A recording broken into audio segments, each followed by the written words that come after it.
को मैंने सीरीज में कनेक्ट कर दिया और देखिए क्या वर्किंग होगी। 0 नंबर प्रेस करने पे तीनों आउटपुट ऑन हो रहे हैं, आप देख पा रहे होंगे। इसका मतलब क्या, अगर आप चाहते हैं कि बीच में भी मेरे को सीरीज में कनेक्ट करना है, कहीं कहीं रिक्वायरमेंट आ जाती है कि एक आउटपुट ऑन करना होता है और बीच में कनेक्ट करना है, पैरेलल नहीं लगा पाते, तो ऐसे केस में आप मिड लाइन इंस्ट्रक्शन को यूज कर सकते हैं, यानी ये होता है mid line output. Friend hope आपको मेरा टॉपिक पसंद आ रहा होगा। आगे बढ़ते हैं, तो आगे के लिए यहाँ पर देखिए 2 इंस्ट्रक्शन मेरे पास अवेलेबल है। एक यहाँ पर देख पा रहे हैं रिसेट इंस्ट्रक्शन है, दूसरा है सेट इंस्ट्रक्शन। फ्रेंड्स मैं आपको यूज बताना चाहता हूँ कि रिसेट और सेट का क्या पर्पज होता है। तो सबसे पहले मैं सेट इंस्ट्रक्शन के बारे में बात करूंगा। तो फ्रेंड्स आप यहाँ पे देख पा रहे हैं, जैसे इनपुट नंबर 0 लेके मैंने आउटपुट 0 ऑन किया, इसको मैंने डाउनलोड कर दिया। तो अभी क्या होगा कि जैसे ही मैं 0 नंबर इनपुट दूंगा तो मेरा आउटपुट 0 नंबर ऑन हो जाएगा। अगर मैं इसको हटा देता हूं तो आउटपुट ऑफ हो जाता है, यानी जब जब इनपुट आएगा तब तब आउटपुट ऑन होगा। लेकिन आप चाहते हैं कि ये होल्ड हो जाए, बस एक बार प्रेस करें और होल्ड हो जाए, तो उसके लिए आप क्या करते हैं, होल्डिंग इंस्ट्रक्शन यूज करते हैं। उसी के जस्ट पैरेलल में सेम आउटपुट का एड्रेस दे देते हैं इस तरीके से। तो उससे क्या होता है, यहाँ पर आप देखिए कि मैंने एक बार प्रेस किया, आउटपुट ऑन हो गया। मैं अगर बटन रिलीज कर देता हूं, देखिए ये होल्ड हो जाता है, यानी पैरेलली ये सिग्नल फ्लो होता रहेगा। यानी एक ही बार बटन प्रेस करने की जरूरत है, मेरा आउटपुट परमानेंट ऑन है। राइट। तो ये काम अगर आपको करना है कि नहीं मैं डायरेक्ट बिना होल्डिंग के कर सकूं, तो उसके लिए फ्रेंड्स हम क्या यूज करेंगे यहाँ पर, उसके लिए हम जो कॉन्सेप्ट यूज करते हैं वो करते हैं सेट इंस्ट्रक्शन। तो मैं आपको बताना चाहता हूं, जैसे आउटपुट नंबर इनपुट 0 ही ले लिया मैंने, और यहां से आउटपुट मैं अभी क्योंकि सेट बताना चाहता हूं तो मैंने सेट ले लिया। इसका मतलब है डायरेक्ट आप ये दे सकते हैं। यहाँ पे देखिए मैंने एक एग्जांपल लिया था 0 नंबर आउटपुट के लिए, बट यहाँ पे मैं 1 नंबर आउटपुट यूज करके आपको दिखा देता हूँ। मेरे को पैरेलल लगाने की जरूरत नहीं है ऑन कराने के लिए, मैं आपको क्लियरली बता देता हूं। यहां से देखिए 0 नंबर प्रेस करने पे ये आउटपुट ऑन होगा, ये देखिए ऑन हो गया, यहाँ होल्डिंग होगी, ये ऑन हो गया। रिलीज करेंगे तो देखिए ये भी ऑन हो गया इस तरीके से, और यहाँ पर देखिए 1 नंबर भी ऑन हो चुका है। देखिए 0 नंबर मैंने रिलीज कर दिया, फिर भी 1 नंबर ऑन है, आप यहाँ से भी देख सकते हैं। यानी बस आप एक बार प्रेस करेंगे तो ये आउटपुट मेरा सेट हो जाएगा। तो सेट का मतलब है परमानेंट ऑन हो गया। आप इस तरीके से भी लगा सकते हो और इस तरीके से भी यूज कर सकते हैं, ठीक है। तो उसके लिए आप यहाँ पर देखिए, अगर हमारा आउटपुट सेट का यूज करके ऑन हो जाता है तो इसको ऑफ कराने के लिए जो हम इंस्ट्रक्शन यूज करेंगे उसको बोलते हैं रिसेट इंस्ट्रक्शन। यानी अगर एक बार आउटपुट ऑन हो गया यूजिंग सेट इंस्ट्रक्शन, तो उसको रिसेट कराने के लिए यानी ऑफ कराने के लिए जो हम यूज करेंगे वो रिसेट इंस्ट्रक्शन होगा। यानी देखिए यहाँ पे 0 नंबर प्रेस करने पे आउटपुट नंबर 1 ऑन हो रहा है, यानी सेट हो रहा है, और एक बार जब ऑन हो गया तो परमानेंट ऑन रहेगा। फिर इसको आपको ऑफ अगर कराना है तो दूसरा मेरे को रिसेट लेना पड़ेगा और सेम एड्रेस दे दिया, जिससे कि जो आउटपुट सेट हुआ है उसको रिसेट करा सकते हैं। देखिए यहाँ पे इनपुट मैंने अलग ले लिया है। तो आप देख पा रहे हैं सारे इंस्ट्रक्शंस की वर्किंग बता रहा हूं। तो यहाँ देखिए मैं अभी इनिशियली ऑफ कर देता हूं सारे आउटपुट को। देखिए 0 नंबर प्रेस करने पे देखेंगे यहाँ पे आउटपुट नंबर 1 ऑन हो गया, यहाँ पर देखिए टिक आ गया, यानी ये परमानेंट ऑन है। आप कितना भी प्रेस रिलीज कर लीजिए आगे, 1 नंबर आउटपुट मेरा परमानेंट ऑन हो जाता है। अब आपको इसको ऑफ करना है तो रिसेट मैंने लिया हुआ है, 1 नंबर इनपुट से कनेक्ट कर रखा है। तो जैसे ही 1 नंबर प्रेस करूंगा तो जो आउटपुट मेरा परमानेंट ऑन था, होल्ड था, वो मेरा ऑफ हो गया। यानी अगर आपको ऑफ कराना है आउटपुट तो उसके लिए रिसेट लेना पड़ेगा और सेट। तो सेट का मतलब है परमानेंट ऑन करना, रिसेट का मतलब है परमानेंट ऑफ करना। तो ये भी हम इंस्ट्रक्शन काफी ज्यादा यूज करते हैं, ठीक है। क्योंकि अगर मुझे पैरेलल होल्डिंग नहीं लगाना, मुझे सेट और रिसेट से काम चलाना है, तो आप इस तरीके से यूज कर सकते हैं, ठीक है। आगे बढ़ते हैं। तो यहाँ पर अभी तक आपने जो देखा कि ये अलग अलग इंस्ट्रक्शन थे सेट और रिसेट के, ये देखिए अलग अलग इंस्ट्रक्शन है, यहाँ पर दिया भी है। लेकिन आप चाहते हैं कि एक ही इंस्ट्रक्शन में दोनों हो, तो उसके लिए यहाँ पे आप देखिए 2 ऑप्शन दिखाई दे रहे हैं, रिसेट सेट फ्लिप फ्लॉप, और यहाँ पे है सेट रिसेट फ्लिप फ्लॉप। तो मैं एक बार रिसेट सेट फ्लिप फ्लॉप दिखाता हूँ कैसे यूज करना है। तो इसमें 2 इनपुट यहाँ पे दिए हुए हैं, आप 2 इनपुट यहाँ पर ले सकते हैं। जैसे मैंने यहाँ से i0.0 लिया और दूसरा मैंने 1 ले लिया, और यहाँ पर जो एड्रेस देना है वो m0.0, यानी एक मेमोरी में डेटा स्टोर होगा, जो भी स्टेटस होगा। और यहाँ से आप एक आउटपुट कॉइल ले सकते हैं जिससे कि आपको आउटपुट भी दिखता रहे। इसको यहाँ से डाउनलोड कर दीजिए।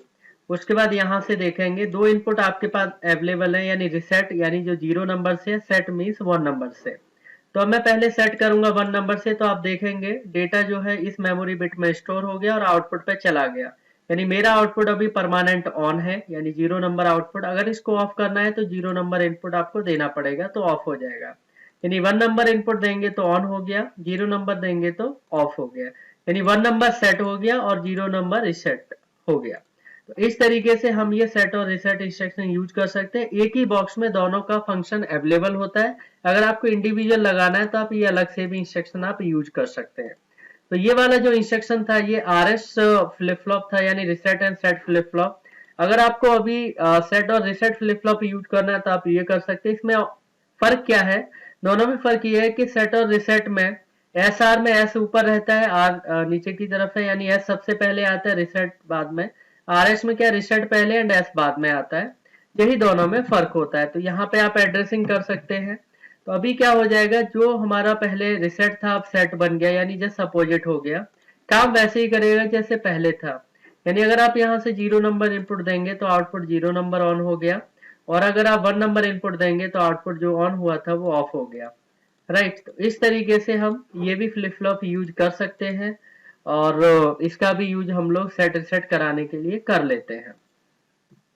नेक्स्ट फ्रेंड, आपको मैं बताने जा रहा हूँ बहुत इंपॉर्टेंट इंस्ट्रक्शन है, that is basically positive RLO edge detection and this is negative RLO edge detection. आप इसको ये भी कह सकते हैं rising edge and falling edge, यानी P वाला जो सिंबल है राइजिंग एज एंड N वाला है फॉलिंग एज। मैं आपको बताना चाहता हूँ ये इंस्ट्रक्शन होता क्या है। जैसे कि आपको पता होगा कि NO पुश बटन होता है, जब आप उसको प्रेस करते हैं तो वो राइजिंग एज की तरफ बढ़ता है, जब रिलीज करते हैं तो फॉल एज होता है। यानी जब बटन ऑफ से ऑन स्टेट जाता है तो राइजिंग एज है, और ऑन से ऑफ स्टेट में आता है तो फॉलिंग एज है। तो अगर आप चाहते हैं कि एक प्रॉपर एक पल्स को आपको अगर सेपरेट करना है तो उसके लिए जो इंस्ट्रक्शन यूज करते हैं rising edge and falling edge instruction use करते हैं।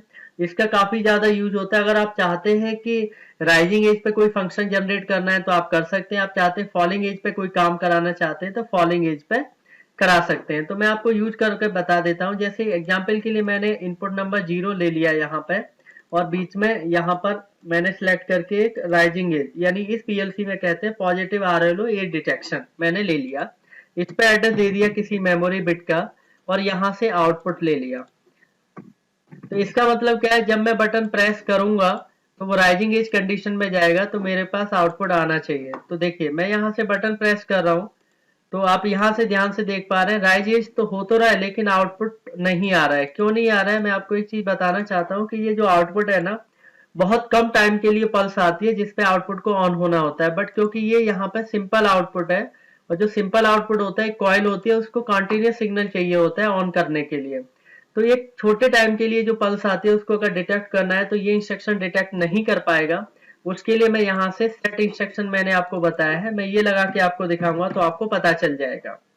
ओके, तो यहाँ से देखिए मैं इस तरीके से यहाँ से आपको बता रहा हूँ। अभी देखिए मैं पुश बटन जैसे ही प्रेस करूंगा ये आउटपुट मेरा ऑन हो गया। आप देख पा रहे हैं राइजिंग एज आई है तभी आउटपुट ऑन हुआ है। तो सेट इंस्ट्रक्शन क्या होता है कि छोटे टाइम के लिए भी कोई पल्स आ जाती है बहुत स्मॉल ड्यूरेशन की, तो भी वो डिटेक्ट हो जाता है और आउटपुट मेरा ऑन हो गया। राइट, तो ये राइज एज पे ऑन हो चुका है। आप चाहते हैं फॉल एज पे कोई एक्शन होना चाहिए, इसका मतलब यह है कि जब ये बटन रिलीज करूं तो क्या होना चाहिए, मेरा एक आउटपुट ऑफ होना चाहिए। तो ठीक है, ये इनपुट प्रेस करने पे अगर ये आउटपुट सेट हो रहा है, यानी राइजिंग एज आपको क्लियर है कि प्रेस करने पे एक्शन होगा। मैं चाहता हूँ फॉलिंग एज पे कुछ एक्शन होना चाहिए, तो मैंने यहाँ से एन ले लिया और यहाँ से रिसेट ले लिया, क्योंकि जो आउटपुट मैंने ऑन कराया उसी को रिसेट कराऊंगा। अब मैं किससे कराऊंगा, मैंने दूसरा इनपुट ले लिया सपोज, और यहाँ पे एक अलग मेमोरी का एड्रेस दे दिया। आप देख सकते हैं प्रोग्राम। तो अभी क्या होगा मैं आपको क्लियर बता देता हूँ। तो जैसे इनपुट नंबर मैंने प्रेस किया और इसको रिलीज किया तो आउटपुट मेरा ऑन हो गया है। अब अगर मुझे इस आउटपुट को ऑफ करना है तो रिसेट मेरे को यूज किया है, मेरे को यूज करना है, बट इसमें क्या है कि 1 नंबर इनपुट को यूज करना है। तो फ्रेंड एक चीज बताना चाहता हूँ कि ये फॉलिंग एज, इसका मतलब जब ये बटन प्रेस करेंगे ना तो ये आउटपुट रिसेट नहीं होगा, यानी रिसेट इंस्ट्रक्शन एग्जीक्यूट नहीं होगा। जब इस बटन को प्रेस करेंगे तब नहीं होगा, जैसे ही आप इस बटन को रिलीज करेंगे तब एक्शन होगा। देखिए मैंने 1 नंबर प्रेस किया तो प्रेस करने पे कुछ नहीं हुआ, यहाँ देखिए आउटपुट ऑन है। जैसे ही मैं इसको फॉलिंग स्टेट में ले जाता हूँ यानी रिलीज करता हूँ यहाँ देखिए मैंने रिलीज किया, तुरंत मेरा आउटपुट ऑफ हो गया। इसका मतलब क्या है कि यहाँ जो एक्शन हुई थी इस बटन के फॉलिंग एज पे हुई थी, यानी बेसिकली देखा जाए तो बटन को प्रेस किया तब कुछ काम नहीं हुआ, रिलीज पे काम हुआ। मैं एक बार फिर बता देता हूँ, I0.0 प्रेस करेंगे तो ये राइजिंग एज पे एक्शन हुआ, रेसेट होना। रिलीज कर दिया, कुछ नहीं हो सकता क्योंकि राइजिंग एज पे एक्शन मिला है। लेकिन जैसे ही मुझे फॉल करूंगा, फॉल के लिए मेरे क्या करना पड़ेगा, I1 का यूज करना पड़ेगा। तो I1 जैसे ही प्रेस किया तो कुछ नहीं हुआ, देखिए आउटपुट ऑन है। जैसे ही मैं इसको रिलीज करूंगा तुरंत मेरा आउटपुट क्या हो गया, ऑफ हो गया। तो इस तरीके से हम basically rising edge falling edge instruction काफी ज्यादा यूज करते हैं। और इसे इन इंस्ट्रक्शंस का यूज वहां पे होता है जहां पे आपको कोई भी एक्शन लेना हो, जैसे ही एक इंस्टेंट पल्स आती है तुरंत एक्शन करना है, या पल्स जैसे ही चली जाती है तो एक्शन चाहिए, तो उस जगह हम लोग यूज करते हैं। तो नेक्स्ट इंस्ट्रक्शन मैं आपको बताने जा रहा हूँ। इस तरीके से ये दो इंस्ट्रक्शन और हमारे पास अवेलेबल है। तो मैं आपको बता देता हूँ कि ये इंस्ट्रक्शन क्या है। सिंपल, अगर यहाँ पे आप देखेंगे NES पे, तो एड्रेस नेगेटिव एज डिटेक्शन, यानी नेगेटिव एज जो फॉलिंग एज होती है अगर आपको डिटेक्ट करना है तो उसके लिए यूज करते हैं। और अगर आप पॉज पे चले जाएंगे तो एड्रेस पॉजिटिव एज डिटेक्शन, अगर कोई पॉजिटिव एज आती है उसको डिटेक्ट करना है तो आप यूज कर सकते हैं। यानी ये दोनों जो इंस्ट्रक्शन मैंने अभी बताया है इसी तरह के ये भी होते हैं, बट ये बॉक्स के फॉर्म में अवेलेबल होते हैं। तो लास्ट में जो अभी मैंने अभी प्रोग्राम बनाया है उसी तरह का प्रोग्राम मैं यहाँ पर भी बना सकता हूँ, कोई दिक्कत वाली बात नहीं है। जैसे सेम I1 का एड्रेस दिया था निगेटिव एज में, यहाँ पर मैंने एक M0.1 बिट मैंने यहाँ से ले लिया। और जो आउटपुट मैंने जो रिसेट कराया था वो यहाँ पर आप ले सकते हैं, जैसे मैंने 0 ले लिया। और यहाँ पर मैंने एक बटन लिया था 0, और बिट नंबर मैंने 0 ले लिया। और यहाँ पे क्या है, जो सेट कराना है उसके लिए मैंने सेट ले लिया, क्योंकि पल्स है उसको मुझे यहाँ पर सेट और रिसेट लेना पड़ेगा, तभी आपको पता चलेगा। तो यहाँ पर आप ब्लॉक्स के फॉर्म में भी इनको यूज कर सकते हैं, काम वही होगा जो पहले था। देखिए पहले मैं राइजिंग एज पे क्या कराना चाहता हूँ, सेट कराना चाहता हूँ, तो मैंने 0 नंबर प्रेस किया, देखिए मेरा आउटपुट सेट हो गया। राइट, ये वाला जो मैंने अभी नेटवर्क 2 एग्जीक्यूट किया है, जैसे ही मैंने ये प्रेस किया सेट हो गया। अब मुझे ऑफ करना है तो 1 नंबर मैंने प्रेस किया, तो देखिए रिसेट नहीं हुआ और इनपुट ऑन है, डेटा मेरा स्टोर हो चुका है, बिट स्टोर होगी M0.1 में, बट आउटपुट ऑफ नहीं हुआ है क्योंकि निगेटिव एज है। निगेटिव का मतलब क्या है, जैसे रिलीज करेंगे बटन तो जाके ऑफ होगा, यानी 0 नंबर प्रेस होने पे इंस्टेंट मेरा आउटपुट रिसेट हो गया है। लेकिन अगर आपको ये आउटपुट ऑफ करना है तो आपको 1 नंबर प्रेस करके और जैसे ही रिलीज करेंगे देन मेरा आउटपुट क्या होगा, ऑफ हो जाएगा, यानी रिसेट हो जाएगा। इस तरीके से मैंने फ्रेंड्स आपको ये बताया कि बिट लॉजिक में जो इंस्ट्रक्शन होते हैं किस तरीके से यूज करते हैं, कैसे इंप्लीमेंट करते हैं। तो बेसिक स्टार्टिंग जो सीमेटिक मैनेजर सॉफ्टवेयर में होती है वो इन्हीं इंस्ट्रक्शन के साथ शुरू होती है। धीरे धीरे आप लॉजिक बनाना स्टार्ट करते हैं, एप्लीकेशन डेवलप करना स्टार्ट करते हैं। तो होप आपको मेरा वीडियो रियली पसंद आया होगा। तो मेरे चैनल को सब्सक्राइब करें, वीडियो को लाइक करें, शेयर करें, एंड बेल आइकन को प्रेस करना ना भूलें, जिससे कि आपको जो भी मेरे वीडियो अपलोड होंगे उनके नोटिफिकेशन आपको मिलेंगे। सो होप और भी इस तरह की वीडियो आपको और भी पसंद आएंगे, और आपको और भी वीडियो अगर देखनी है तो मेरे चैनल को लगातार फॉलो करिए, सब्सक्राइब करिए। राइट, सो आगे की वीडियो के लिए आप मेरा वीडियो के लिए आप इंतजार करिए और देखते रहिए। Right, so thank you so much, thanks for watching my video.